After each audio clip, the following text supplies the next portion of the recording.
അതിന് എത്ര വേണ്ടതെന്ന് വെച്ചാ സാറ് പറഞ്ഞാ മതി. ഞാനത് അക്കൗണ്ടിലേക്ക് ട്രാൻസ്ഫർ ചെയ്ത് തരാം.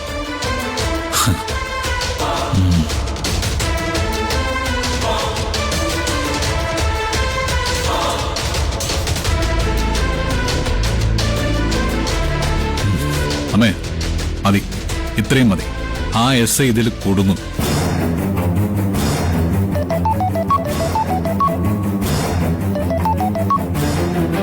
ഹലോ, പറഞ്ഞോ. അത്യാവശ്യമാണോ?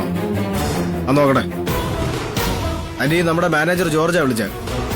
ഓഡിറ്ററിനെ വിളിച്ചിട്ട് കിട്ടുന്നില്ലെന്ന്. എന്തോ അത്യാവശ്യത്തിനാ. ഓഡിറ്ററിന് വേറെ ഏതെങ്കിലും നമ്പർ ഉണ്ടോ? അയാളുടെ ഒരു പേഴ്സണൽ നമ്പർ ഉണ്ട്, പക്ഷേ അതിന്റെ ഫോണിലാണല്ലോ. ഫോണാണെങ്കിൽ ചാർജിലിട്ടിരിക്കുക. ഞാൻ പോയി എടുത്തിട്ട് വരാം.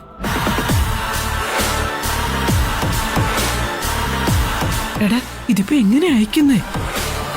അതൊക്കെ ഞാൻ പറഞ്ഞുതരാം. അതുപോലെ തന്നെ അമ്മ അങ്ങ് ചെയ്താൽ മതി.